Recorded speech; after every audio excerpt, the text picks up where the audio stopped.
ਆਕਾਸ਼ਵਾਣੀ ਚੰਡੀਗੜ੍ਹ ਤੋਂ ਪੇਸ਼ ਹੈ ਖੇਤੀ ਕਾਨੂੰਨਾਂ ਤੇ ਸਿਆਸੀ ਆਗੂਆਂ ਅਤੇ ਅਗਾਂਹਵਧੂ ਕਿਸਾਨਾਂ ਦੀ ਰਾਏ ਉੱਤੇ ਸਮਾਚਾਰ ਦਰਸ਼ਨ ਦਾ ਵਿਸ਼ੇਸ਼ ਅੰਕ।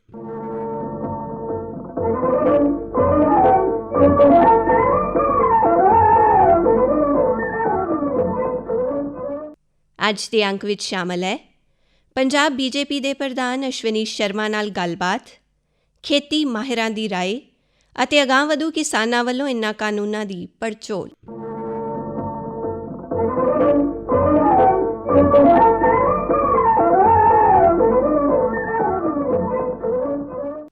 ਬੀਜੇਪੀ ਦੇ ਸੂਬਾ ਪ੍ਰਧਾਨ ਅਸ਼ਵਨੀ ਸ਼ਰਮਾ ਨਾਲ ਖੇਤੀ ਕਾਨੂੰਨਾਂ ਨੂੰ ਲੈ ਕੇ ਸਾਡੇ ਪੱਤਰਕਾਰ ਨਾਲ ਵਿਸ਼ੇਸ਼ ਗੱਲਬਾਤ ਦੌਰਾਨ ਉਨ੍ਹਾਂ ਨੇ ਜਿੱਥੇ ਇਨ੍ਹਾਂ ਕਾਨੂੰਨਾਂ ਦੇ ਵਿਰੋਧ ਨੂੰ ਸਿਆਸਤ ਤੋਂ ਪ੍ਰੇਰਿਤ ਦੱਸਿਆ, ਉੱਥੇ ਸੂਬਾ ਸਰਕਾਰ ਦੀ ਕਾਰਗੁਜ਼ਾਰੀ ਤੇ ਸਵਾਲ ਵੀ ਉਠਾਏ। ਉਨ੍ਹਾਂ ਕਿਹਾ, ਜਿਹੜੇ ਖੇਤੀਬਾੜੀ ਦੇ 3 ਕਾਨੂੰਨ ਕੇਂਦਰ ਸਰਕਾਰ ਨੇ ਬਣਾਏ ਨੇ, ਇਹ ਕਿਸਾਨਾਂ ਦਾ ਜੀਵਨ ਸਤਰ ਉੱਚਾ ਕਰਨ ਲਈ ਨਰਿੰਦਰ ਮੋਦੀ ਜੀ ਨੇ ਜਿਹੜਾ ਦੇਸ਼ ਦੇ ਕਿਸਾਨਾਂ ਨਾਲ ਇਹ ਵਾਅਦਾ ਕੀਤਾ ਹੋਇਆ ਕਿ ਮੈਂ ਤੁਹਾਡੀ ਆਮਦਨ ਨੂੰ ਦੁੱਗਣਾ ਕਰਾਂਗਾ, ਉਹਦੇ ਲਈ ਇਹ ਜਿਹੜੇ ਕਾਨੂੰਨ ਨੇ ਕ੍ਰਾਂਤੀਕਾਰੀ ਸਟੈਪ ਉਹਨਾਂ ਨੇ ਲਿਆ। ਲੇਕਿਨ ਪੰਜਾਬ ਦੇ ਅੰਦਰ ਕਾਂਗਰਸ ਦੀ ਸਰਕਾਰ ਆਪਣੇ ਫੇਲੂਅਰ ਨੂੰ ਛੁਪਾਉਣ ਦੇ ਲਈ ਪੰਜਾਬ ਦੇ ਅੰਦਰ ਕਿਸਾਨਾਂ ਦੇ ਅੰਦਰ ਭਰਮ ਪੈਦਾ ਕਰ ਰਹੀ ਹੈ। ਮੈਂ ਕਿਸਾਨ ਵੀਰਾਂ ਨੂੰ ਤੁਹਾਡੇ ਦੁਆਰਾ ਕਹਿਣਾ ਚਾਹੁੰਦਾ, ਦੇਸ਼ ਦੇ ਪ੍ਰਧਾਨ ਮੰਤਰੀ ਜੀ ਨੇ ਵੀ ਕਿਹਾ MSP ਰਹੇਗੀ, ਮੰਡੀਆਂ ਐਜ਼ ਇਟ ਇਜ਼ ਰਹਿਣਗੀਆਂ, ਸਰਕਾਰੀ ਖਰੀਦ ਵੀ ਹੋਏਗੀ। ਕੇਵਲ ਇੱਕ ਦੂਸਰੀ ਵਿਵਸਥਾ ਦਿੱਤੀ ਹੈ ਕਿ ਅਗਰ MSP ਤੋਂ ਜ਼ਿਆਦਾ ਭਾਅ ਕਿਸੇ ਕਿਸਾਨ ਨੂੰ ਮਿਲਦਾ ਹੈ ਤੇ ਉਹ ਆਪਣੀ ਫਸਲ ਕਿਤੇ ਵੀ ਵੇਚ ਸਕਦਾ। ਮੈਨੂੰ ਦੱਸੋ ਇਹ 'ਚ ਬੁਰਾ ਕੀ ਹੈ? ਕਿਆ ਕਿਸਾਨ ਨੂੰ ਆਜ਼ਾਦੀ ਨਹੀਂ ਮਿਲਣੀ ਚਾਹੀਦੀ? ਖੇਤ ਕਿਸਾਨ ਦਾ, ਬੀਜ ਕਿਸਾਨ ਦਾ, ਖੂਨ ਪਸੀਨਾ ਕਿਸਾਨ ਦਾ, ਮਿਹਨਤ ਕਿਸਾਨ ਦੀ, ਲੇਕਿਨ ਉਹਨੂੰ ਬੀੜੀਆਂ ਪਾਈਆਂ ਹੋਈਆਂ ਸੀ। ਇਸ ਕਰਕੇ ਕਿਸਾਨ ਵੀਰ ਇਸ ਰਾਜਨੀਤਿਕ ਲੋਕਾਂ ਕੋਲੋਂ ਬਚੋ ਔਰ ਦੇਸ਼ ਦੇ ਪ੍ਰਧਾਨ ਮੰਤਰੀ ਜੀ ਉੱਤੇ ਵਿਸ਼ਵਾਸ ਕਰੋ। ਹਰਿਆਣਾ ਤੋਂ ਸਾਬਕਾ ਵਿਧਾਇਕ ਡਾਕਟਰ ਪਵਨ ਸੈਣੀ ਨੇ ਆਪਣੇ ਵਿਚਾਰ ਰੱਖਦਿਆਂ ਕਿਹਾ, MSP का इन अध्यादेशों से कोई लेना देना है ही नहीं। मान ले इनकी बात मान लेते हैं, अध्यादेश वापस ले लिए तो MSP तो चौके तो खड़ा है, उसने पहले को लिख के दे रखा किसी ने।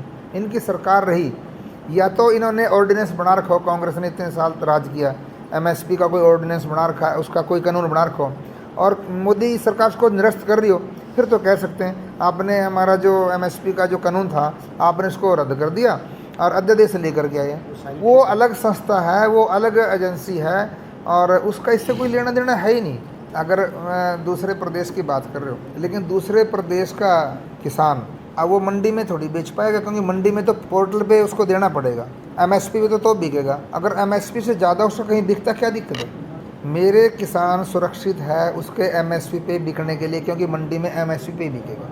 ये हमारा जो PDS सिस्टम है, जो हमारा BPL कार्ड को हम 2 रुपये किलो के हम 3 रुपये किलो चावल दे रहे हैं, तो ये कहाँ से खरीदेंगे? मंडी से खरीदेंगे ना। मंडी से खरीदेंगे तो MSP से खरीदेंगे, तो कहाँ तो MSP बंद होगा, कहाँ मंडी बंद होगी। ਖੇਤੀ ਮਾਹਰ ਸ਼ਿਵਚਰਨ ਸਿੰਘ ਨੇ ਖੇਤੀ ਕਾਨੂੰਨਾਂ ਤੇ ਆਪਣੀ ਰਾਏ ਰੱਖਦਿਆਂ ਸਾਡੇ ਪੱਤਰਕਾਰ ਨਾਲ ਗੱਲਬਾਤ ਦੌਰਾਨ ਕਿਹਾ, ਅੱਜ ਤੱਕ ਸਿਰਫ ਕੀ ਸੀਗਾ ਵੀ ਗ੍ਰੇਨ ਹੀ ਪ੍ਰੋਡਿਊਸ ਕਰ ਰਹੇ ਸੀਗੇ, ਜਦੋਂ ਕਿ ਪੰਜਾਬ ਦੀ ਧਰਤੀ ਤੇ ਤੁਸੀਂ ਕੁਝ ਵੀ ਚੀਜ਼ ਉਗਾ ਸਕਦੇ ਹੋ, ਕਿਉਂਕਿ 2 ਕ੍ਰੌਪ ਸਿਸਟਮ ਹੈ, ਬਹੁਤ ਗਰਮੀ ਵੀ ਪੈਂਦੀ ਹੈ, ਬਹੁਤ ਸਰਦੀ ਵੀ ਪੈਂਦੀ ਹੈ। ਤੇ ਦੂਸਰੀ ਗੱਲ ਹੈ ਇਸ ਨਾਲ ਵੀ ਫੂਡ ਚੇਨ ਦੇ ਵਿੱਚ ਬੜੀ ਡਾਈਵਰਸੀਫਿਕੇਸ਼ਨ ਆਊਗੀ। ਪੰਜਾਬ ਕੱਲਾ ਅੰਨ ਆਪਣਾ ਸਿਰਫ ਕਣਕ ਤੇ ਝੋਨਾ ਨਹੀਂ ਬੀਜ ਸਕੂਗਾ, ਪੰਜਾਬ ਦੇ ਵਿੱਚ ਹੋਰ ਕਈ ਤਰ੍ਹਾਂ ਦੀਆਂ ਅਸੀਂ ਫਸਲਾਂ ਜਦੋਂ ਵੱਖ-ਵੱਖ ਸੈਕਟਰ ਦੀਆਂ ਕੰਪਨੀਜ਼ ਦੇ ਵਿੱਚ ਆਉਣਗੀਆਂ, ਜਿਵੇਂ ਆਪਣੇ ਕੰਟਰੈਕਟ ਫਾਰਮਿੰਗ ਦੇ ਵਿੱਚ ਆਉਣਗੀਆਂ, ਉਹਦੇ ਨਾਲ ਕੀ ਹੈ ਇੱਕ ਬੜੀ ਚੇਂਜ ਆਊਗੀ, ਸਾਡੇ ਡਾਈਵਰਸੀਫਿਕੇਸ਼ਨਸ ਆਊਗੀ। ਜਿਹੜਾ ਪਾਣੀ ਜਿਹੜਾ ਇੰਨਾ ਜ਼ਿਆਦਾ ਖਰਾਬ ਹੋ ਰਿਹਾ ਸੀਗਾ, ਕਹਿਣ ਨੂੰ ਕਿ ਆਪਾਂ ਰਾਈਸ ਨੂੰ ਅਸੀਂ ਕੀ ਕਹਿ ਸਕਦੇ ਸੀਗੇ, ਆਪਾਂ ਵਾਟਰ ਐਕਸਪੋਰਟ ਕਹਿ ਦਿੰਦੇ ਆ, ਕਿਉਂਕਿ ਬੜੇ ਮੁਲਕਾਂ ਨੇ ਛੱਡਤੇ, ਪਰ ਅਸੀਂ ਝੋਨਾ ਲਾ ਰਹੇ ਸੀਗੇ। ਉਸ ਦੇ ਥਾਂ ਤੇ ਸਾਨੂੰ ਜੇ ਕੋਈ ਚੰਗਾ ਬਦਲ, ਚੰਗੀਆਂ ਕੰਪਨੀਆਂ ਆ ਕੇ ਲੈ ਕੇ ਜਾਣਗੀਆਂ ਤੇ ਇਹ ਸਾਡੇ ਵਾਸਤੇ ਬਹੁਤ ਵਧੀਆ ਇਹ ਉਪਰਾਲਾ ਹੈ। ਤੇ ਇਹ ਰੈਵੋਲੂਸ਼ਨਰੀ ਇੱਕ ਬਿੱਲ ਹੈਗੇ 3, ਇਹ ਤਿੰਨੇ ਜੇ ਇਕੱਠੇ ਆਉਂਦੇ ਤਾਂ ਹੀ ਉਸ ਦਾ ਫਾਇਦਾ ਹੋਣਾ ਸੀ। ਜੇ ਇੱਕ ਸਿੰਗਲ ਬਿੱਲ ਚੇਂਜ ਆਉਂਦਾ ਸੀਗਾ, ਸੈਕੰਡ ਕੀ ਹੈ ਵੀ ਕਿਸਾਨ ਨੂੰ ਉਹਦੀ ਫਸਲ ਦਾ ਰੇਟ ਉਸੇ ਦਿਨ ਹੀ ਮਿਲ ਜਾਊਗਾ, ਕਿਸਾਨ ਦੇ ਅਕਾਊਂਟ ਦੇ ਵਿੱਚ ਉਸੇ ਦਿਨ ਇਹ ਫਸਲ ਦੇ ਪੈਸੇ ਚਲੇ ਜਾਊਗੇ। ਆਕਾਸ਼ਵਾਣੀ ਦੇ ਸਮਾਚਾਰ ਵਿਭਾਗ ਦੇ ਪੱਤਰਕਾਰਾਂ ਨੇ ਪੰਜਾਬ ਅਤੇ ਹਰਿਆਣਾ ਤੋਂ ਕਈ ਅਗਾਂਹਵਧੂ ਕਿਸਾਨਾਂ ਨਾਲ ਵੀ ਗੱਲਬਾਤ ਕੀਤੀ।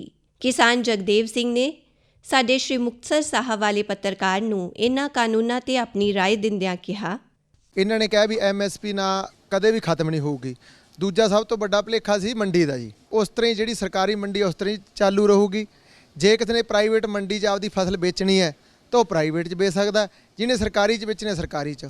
ਇਹ 'ਚ ਸਾਰਾ ਦਾ ਸਭ ਤੋਂ ਵੱਡਾ ਜਿਹੜਾ ਹੈਗਾ ਭੁਲੇਖਾ ਇਹ ਪਾਇਆ ਜਾ ਰਿਹਾ ਸੀ ਵੀ ਮੰਡੀ ਖਤਮ ਹੋ ਜਾਊਗੀ, ਜਦੋਂ ਮੰਡੀ ਖਤਮ ਹੋ ਜੂ ਤੇ ਸਰਕਾਰੀ ਖਰੀਦ ਕਿੱਥੇ ਹੋ ਜੂ। ਉਹ ਬਿਲਕੁਲ ਗਲਤ ਆ ਜੀ। ਉਹ ਇਹਨਾਂ ਨੇ ਸਪਸ਼ਟੀਕਰਨ ਜਿਹੜਾ ਸੀਗਾ ਅੱਜ ਦੇ ਦਿੱਤਾ ਜੀ ਵੀ ਮੰਡੀ ਵੀ ਇਸ ਤਰ੍ਹਾਂ ਹੀ ਰਹੂਗੀ ਜੀ, ਤੇ MSP ਵੀ ਇਸ ਤਰ੍ਹਾਂ ਹੀ ਹੋਊਗੀ, ਤੇ ਸਰਕਾਰੀ ਖਰੀਦ ਵੀ ਇਸ ਤਰ੍ਹਾਂ ਹੀ ਹੋਊਗੀ। ਜਿਹੜੀ FCI ਹੈ ਜੀ, ਇਹ ਇਸ ਤਰ੍ਹਾਂ ਹੀ ਸਾਡਾ ਕਣਕ ਤੇ ਝੋਨਾ ਚੱਕਦੀ ਰਹੂ ਜੀ। ਇਹਦਾ ਬਹੁਤ ਗਲਤ ਪ੍ਰਚਾਰ ਕੀਤਾ ਜਾਂਦਾ ਜੀ। ਤੁਸੀਂ ਪਿਛਲੀ ਸਰਕਾਰ ਦਾ ਦੇਖ ਲਓ, ਇਹਦਾ ਦੇਖ ਲਓ ਜੀ। ਜਿੰਨਾ MSP ਮੋਦੀ ਸਰਕਾਰ ਦੇ ਵਿੱਚ ਵਧਿਆ ਉਹਨਾਂ ਕਿਤੇ ਵੀ ਨਹੀਂ ਵਧਿਆ। ਇੱਕ ਵਾਰੀ 200 ਰੁਪਿਆ ਜਿਹੜਾ ਝੋਨੇ ਦਾ ਮੁੱਲ, ਕਣਕ ਦਾ ਮੁੱਲ, ਹੁਣ ਵੀ MSP ਜਿਹੜਾ ਸੀਗਾ ਉਹ ਵੀ ਸਭ ਤੋਂ ਵੱਧ ਵਧਿਆ ਜੀ। ਤੇ ਸਭ ਤੋਂ ਵੱਧ ਜਿਹੜਾ ਮਤਲਬ ਕਿ 2-2 ਹਜ਼ਾਰ ਰੁਪਿਆ ਵੀ ਮੋਦੀ ਸਾਹਿਬ ਨੇ ਮਤਲਬ ਕਿ ਕਿਸਾਨਾਂ ਨੂੰ ਦਿੱਤਾ। ਅੱਜ ਤੱਕ ਇਹ ਸਰਕਾਰ ਨੇ 1 ਰੁਪਿਆ ਨਹੀਂ ਪਾਇਆ ਸੀ 70 ਸਾਲ ਦੇ ਵਿੱਚ। ਜਿਹੜੀ ਇੱਕ ਮੋਦੀ ਸਰਕਾਰ ਹੈ ਜਿਹਨੇ ਸਿੱਧੇ ਖਾਤੇ 'ਚ ਕਿਸਾਨਾਂ ਦੇ ਪੈਸੇ ਆਉਣ ਲੱਗੇ ਹੈ। ਤੇ ਸਭ ਤੋਂ ਵੱਧ ਜਿਹੜਾ MSP ਦਾ ਰੇਟ ਹੈ, ਕਣਕ ਦਾ ਲਾ ਲਓ ਜੀ, ਝੋਨੇ ਦਾ ਲਾ ਲਓ, ਨਰਮੇ ਲਾ ਲਓ, ਉਹ ਮੋਦੀ ਸਰਕਾਰ ਦੇ ਟਾਈਮ ਵੇਲੇ ਵਧਿਆ ਜੀ। ਇਹਨਾਂ ਨੇ ਇਹ ਵੀ ਭੁਲੇਖਾ ਦੂਰ ਕਰਤਾ ਜੀ ਵੀ ਜਦੋਂ ਵੀ ਕੋਈ ਵਪਾਰੀ ਆਊਗਾ ਉਹਨਾਂ ਨੇ ਸਾਡਾ ਖੇਤੀ ਦੇ ਨਾਲ ਐਗਰੀਮੈਂਟ ਨਹੀਂ ਕਰਨਾ, ਉਹਨਾਂ ਨੇ ਸਾਡਾ ਫਸਲ ਦਾ ਐਗਰੀਮੈਂਟ ਕਰਨਾ ਵੀ ਉਹਨਾਂ ਨੇ ਸਭ ਤੋਂ ਪਹਿਲਾਂ ਸਾਡੀ ਮਤਲਬ ਕਿ ਫਸਲ ਦੇ ਨਾਲ ਐਗਰੀਮੈਂਟ ਹੋਊਗਾ, ਨਾ ਕਿ ਖੇਤੀ ਨਾਲ। ਜੇ ਤੁਹਾਡਾ ਜੀ ਕਰਦਾ ਤਾਂ ਕਰੋ, ਨਹੀਂ ਕਰਦਾ ਨਾ ਕਰੋ। ਕਿਸਾਨ ਜਗਦੀਪ ਸਿੰਘ ਨੇ ਵੀ ਇਹਨਾਂ ਕਾਨੂੰਨਾਂ ਨੂੰ ਕਿਸਾਨਾਂ ਦੇ ਹੱਕ 'ਚ ਦੱਸਿਆ। ਇਹ ਤਾਂ ਇੱਕ ਜਥੇਬੰਦੀਆਂ ਵੱਲੋਂ ਤੇ ਰਾਜਨੀਤਿਕ ਪਾਰਟੀਆਂ ਵੱਲੋਂ ਭਰਮ ਪੈਦਾ ਕੀਤਾ ਜਾ ਰਿਹਾ ਕਿ ਅਡਾਨੀ ਸਾਡੀਆਂ ਜ਼ਮੀਨਾਂ ਉੱਤੇ ਕਬਜ਼ਾ ਕਰ ਲਾਂਗੇ। ਇੱਦਾਂ ਦਾ ਕੁਝ ਵੀ ਨਹੀਂ ਹੈਗਾ, ਕਿਉਂਕਿ ਫਸਲ ਦੇ ਨਾਲ ਐਗਰੀਮੈਂਟ ਹੋਣਾ, ਨਾ ਕਿ ਜ਼ਮੀਨ ਦੇ ਨਾਲ। ਜੋ ਕਿ ਫਸਲ ਦੇ ਨਾਲ ਐਗਰੀਮੈਂਟ ਹੈ ਉਹਦਾ ਵੀ ਬੜਾ ਹੀ ਤਰੀਕੇ ਦੇ ਨਾਲ ਲੈ ਕੇ ਆ ਰਹੇ ਨੇ, ਜਿਨ੍ਹਾਂ ਦਾ ਜੇ ਕੋਈ ਕਿਸੇ ਤਰ੍ਹਾਂ ਦਾ ਵਿਵਾਦ ਪੈਦਾ ਹੁੰਦਾ ਏ ਉਹ 30 ਦਿਨਾਂ ਦੇ ਅੰਦਰ ਅੰਦਰ ਉਸ ਨੂੰ ਹੱਲ ਕਰਨ ਦਾ SDM ਸਾਹਿਬ ਤੇ DC ਸਾਹਿਬ ਵਗੈਰਾ ਨੂੰ ਜੋੜਿਆ ਗਿਆ ਹੈ, ਸਰਕਾਰੀ ਅਫਸਰਾਂ ਨੂੰ, ਕਿ ਉਹ 30 ਦਿਨਾਂ ਦੇ ਵਿੱਚ ਹੱਲ ਕਰਕੇ ਕਿਸਾਨ ਦਾ ਜੋ ਮੁਆਵਜ਼ਾ ਉਹ ਦਿੱਤਾ ਜਾਵੇ। ਦੇਖੋ MSP ਬਿਲਕੁਲ ਖਤਮ ਨਹੀਂ ਹੋਣ ਜਾ ਰਹੀ। ਸਰਕਾਰੀ ਖਰੀਦ ਜਿੱਦਾਂ ਸੀ ਉੱਦਾਂ ਹੀ ਰਹਿਣੀ ਹੈ। ਇੱਕ ਪੈਰਲਲ ਪਲੇਟਫਾਰਮ ਦਿੱਤਾ ਗਿਆ ਹੈ ਜੋ ਕਿ ਮੰਡੀ ਵੀ ਉੱਦਾਂ ਹੀ ਚੱਲਦੀ ਰਹਿਣੀ ਹੈ ਤੇ ਸਰਕਾਰੀ ਖਰੀਦ ਵੀ ਉੱਦਾਂ ਹੀ ਚੱਲਦੀ ਰਹਿਣੀ ਹੈ। ਜੇ ਉਹਦਾ ਦਿਲ ਕਰਦਾ ਮੰਡੀ ਜਾ ਕੇ ਵੇਚ ਸਕਦਾ, ਨਹੀਂ ਦਿਲ ਕਰਦਾ ਉਹਦੇ ਖੇਤਾਂ ਤੱਕ ਵਪਾਰੀ ਪਹੁੰਚਣਗੇ ਤੇ ਉਸ ਚੀਜ਼ ਦਾ ਉਹਨੂੰ ਫਾਇਦਾ ਹੀ ਹੋਣਾ ਹੈ।